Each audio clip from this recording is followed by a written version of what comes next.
Perang belum usai tapi retakan sudah mulai mereka. Kali ini bukan antara Amerika Serikat dengan Iran atau Amerika Serikat dengan aliansi NATO, melainkan Amerika Serikat dengan sekutu-sekutunya di kawasan Teluk. Arab Saudi dan Kuwait secara terang-terangan memblokir penggunaan pangkalan dan wilayah udara mereka oleh militer Amerika Serikat. Keputusan ini bukan tanpa alasan.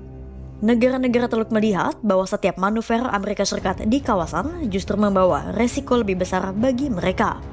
Sementara Amerika Serikat sendiri tidak menunjukkan tanda-tanda mampu meladeni Iran secara setara. Dan fakta di lapangan membenarkan ketakutan itu. The Washington Post menganalisis lebih dari 100 citra satelit dan hasilnya mengejutkan. Sedikitnya 228 bangunan dan peralatan militer Amerika Serikat di 15 lokasi di seluruh Timur Tengah hancur akibat serangan Iran.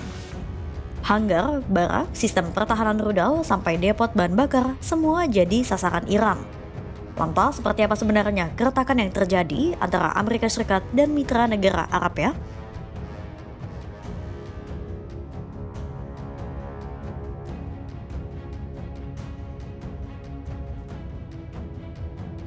Untuk pertama kalinya dalam beberapa tahun terakhir, hubungan militer Arab Saudi dan Amerika Serikat berada di titik paling tegang.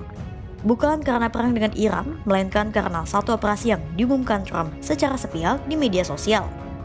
Minggu 3 Mei 2026, Trump meluncurkan apa yang ia sebut sebagai proyek pembebasan atau Project Freedom. Sebuah misi untuk membantu kapal-kapal melewati Selat Hormuz di bawah pengawalan militer Amerika Serikat. Pengumuman itu mengejutkan para pemimpin Teluk. Arab Saudi langsung bereaksi keras dengan menutup akses pangkalan udara Pangeran Sultan dan wilayah udaranya bagi pesawat-pesawat militer Amerika Serikat. Kuwait mengikuti langkah yang sama. Tanpa dua negara ini, operasi Project Freedom praktis lumpuh. Karena armada pesawat yang dibutuhkan Amerika Serikat untuk melindungi kapal komersial dari rudal dan drone Iran sangat bergantung pada pangkalan dan jalur udara di kedua negara itu. Lalu kenapa Arab Saudi sampai mengambil langkah sepanas ini? The Wall Street Journal mengungkap alasannya. Arab Saudi dan Kuwait memblokir akses militer Amerika Serikat setelah pejabat senior Washington meremehkan serangan Iran di Teluk Persia dengan menganggapnya sekadar reaksi wajar atas operasi di selat. Riyadh jadi makin khawatir bahwa Amerika Serikat tidak akan merespons dengan cukup tegas serangan Iran berikutnya. Kekhawatiran itu mencapai puncaknya ketika Ketua Kepala Staf Gabungan Amerika Serikat, Jenderal Dan Kane, menyebut serangan Iran terhadap kapal-kapal dan wilayah Uni Emirat Arab sebagai pelecehan tingkat rendah. Setelah semua itu, Trump dan Menteri Pertahanan Amerika Serikat Pete Hegseth malah santai menyatakan gencatan senjata masih berlaku walaupun kontra senjata sudah terjadi berkali-kali. Ini adalah sinyal merah bagi Arab Saudi. Bayangkan saja, Iran baru saja menembakkan 15 rudal dan sejumlah drone ke Uni Emirat Arab, menghantam pusat minyak Fujairah, dan Washington menyepelekannya. Sikap Amerika Serikat ini dibaca oleh Arab Saudi kalau Iran menyerang mereka lagi, Amerika Serikat mungkin tak akan bergerak. Maka Trump pun menelepon putra mahkota Arab Saudi, Mohammed bin Salman, untuk memujuknya mundur dari keputusan pembatasan. Tapi percakapan itu tidak mencapai titik temu. Ironis bukan, negara yang mengklaim dirinya sebagai pelindung kawasan Teluk justru mati kutu di hadapan serangan negeri Persia.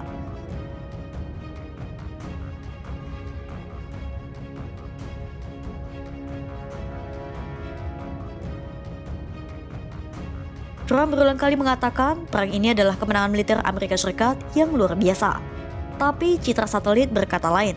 The Washington Post menganalisis lebih dari 100 citra satelit beresolusi tinggi, sebagian besar dirilis sendiri oleh Iran, dan hasilnya mengungkapkan sesuatu yang tak pernah diakui Washington.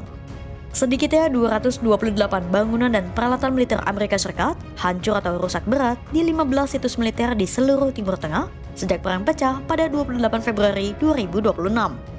Angka ini jauh melampaui apa yang pernah disampaikan Trump kepada publik. Kerusakan paling parah terjadi di 4 lokasi. Pertama di markas besar armada kelima Amerika Serikat di Bahrain, serta 3 pangkalan di Kuwait, yakni Ali Al-Salem, Camp Arifian, dan Camp Buehring. Camp Arifian yang merupakan markas regional Angkatan Darat Amerika Serikat terlihat dari citra satelit mengalami kerusakan masif di puluhan strukturnya. Yang dihancurkan bukan sekadar bangunan besar, melainkan hanggar, barak, depot bahan bakar, dan sistem pertahanan rudal Patriot. Di Qatar, situs komunikasi satelit di Pangkalan Udara Al-Udeid ikut rusak. Di Yordania dan Uni Emirat Arab, radar dan sistem TAT dilaporkan hancur. Dan di Arab Saudi, sebuah pesawat komando dan kontrol E-3 Sentry serta pesawat tanker pengisi bahan bakar hancur di pangkalan udara Pangeran Sultan. Para peneliti yang mengkaji gambar-gambar itu menemukan pola yang mengkhawatirkan. Iran sengaja menargetkan barak, ruang makan, sampai pusat kebugaran bukan hanya infrastruktur teknis. Dari sisi alutsista, Amerika Serikat juga kehilangan sekitar 40 drone dan jet tempur, termasuk 24 drone MQ-9 Reaper yang masing-masing seharga 30 juta dolar Amerika Serikat. Lalu ada pula satu MQ-4C Triton senilai hampir 240 juta dolar Amerika Serikat dan 4 jet tempur F-15E Strike Eagle. Iran bahkan mengeklaim berhasil menjatuhkan satu unit F-35 yang jika terkonfirmasi akan menjadi kasus kerusakan tempur pertama pada pesawat generasi kelima tersebut. Lalu apa yang membuat serangan Iran semematikan ini? Mark Tension, pensiunan kolonel Korps Marinir dan penasihat senior di Center for Strategic and International Studies, menyebutnya dengan tegas. Iran tidak asal serang. Mereka sudah mempersiapkan peta intelijen penargetan jauh sebelum perang dimulai dan mengarahkan setiap serangan ke titik-titik paling vital di setiap pangkalan.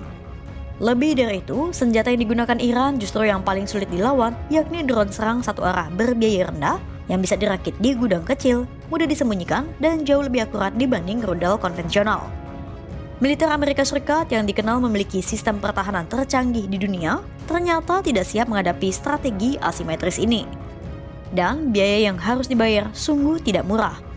CNN melaporkan biaya rekonstruksi dan penggantian aset yang hancur diperkirakan mencapai 40 hingga 50 miliar dolar Amerika Serikat atau sekitar 693 triliun hingga 866 triliun rupiah. Angka itu jauh melampaui estimasi resmi biaya perang sebesar 25 miliar dolar Amerika Serikat yang disampaikan Kementerian Pertahanan Amerika Serikat.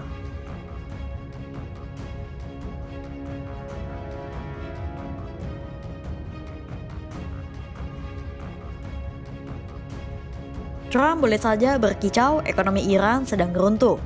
Tapi ada satu dokumen yang mengatakan sebaliknya, dan dokumen itu berasal dari dalam pemerintahannya sendiri. Analisis rahasia CIA yang disampaikan kepada para pembuat kebijakan Gedung Putih pekan ini menyimpulkan Iran mampu bertahan dari blokade Angkatan Laut Amerika Serikat setidaknya selama 3 hingga 4 bulan sebelum menghadapi kesulitan ekonomi yang lebih parah. 4 orang yang mengetahui isi dokumen tersebut mengonfirmasi garis besar penilaian itu kepada The Washington Post. Dan temuannya tampaknya menimbulkan pertanyaan baru atas optimisme Trump dalam mengakhiri perang ini. Lalu mengapa Iran masih sekuat ini? Pertama, soal persenjataan.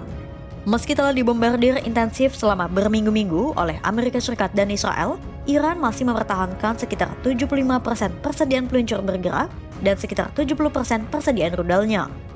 Lebih dari itu, ada bukti bahwa Iran telah berhasil memulihkan dan membuka kembali hampir semua fasilitas penyimpanan bawah tanahnya, memperbaiki sejumlah rudal yang rusak, bahkan merakit rudal-rudal baru yang hampir selesai ketika perang dimulai. Pernyataan Trump yang menyebut Iran hanya menyisakan 18 atau 19% rudal dibantah langsung oleh intelijen milik pemerintahannya sendiri. Kedua, soal ekonomi. Blokade yang Trump banggakan sebagai tembok baja ternyata tidak semematikan yang diklaim. Iran menyimpan sebagian minyaknya di atas kapal tanker yang seharusnya kosong akibat blokade, sambil mengurangi aliran minyak di ladang-ladang minyaknya untuk memastikan sumur-sumur tetap berfungsi. Iran juga disebut tengah menjajaki jalur penyelundupan minyak melalui darat seperti konvoi truk dan jalur kereta api untuk menembus Asia Tengah. Jalur darat memang tidak bisa menggantikan volume kapal laut, tapi cukup untuk memberikan bantalan ekonomi yang membuat Iran tidak segera tergeletak. Dan disinilah kalkulasi Washington tampak meleset. Karena jangan lupa, Iran itu sudah terbiasa bertahan selama bertahun-tahun di bawah embargo berkelanjutan dan perang kekuatan udara. Perang ini belum berakhir dan yang mulai terlihat jelas bukan hanya kelemahan Iran, justru sebaliknya. Negara-negara Teluk yang selama ini bergantung pada payung keamanan Washington mulai mempertanyakan seberapa jauh Amerika Serikat benar-benar bisa diandalkan. Arab Saudi dan Kuwait sudah memberikan kecaman nyata dengan menutup pintu pangkalan mereka di saat Amerika Serikat membutuhkannya. Belum lagi kenyataan 228 titik kekuatan militer Amerika Serikat yang hancur, ribuan rudal Iran yang masih utuh, dan blokade yang bisa ditembus lewat jalur kereta api Asia Tengah. Trump boleh mengeklaim kemenangan, tapi ketika sekutu sendiri mulai berseberangan dan intelijen dalam negeri membantah klaim presidennya, apakah hal itu bisa disebut sebagai kemenangan? Untuk itu, pantau terus perkembangannya hanya di kanal YouTube Kompas.com.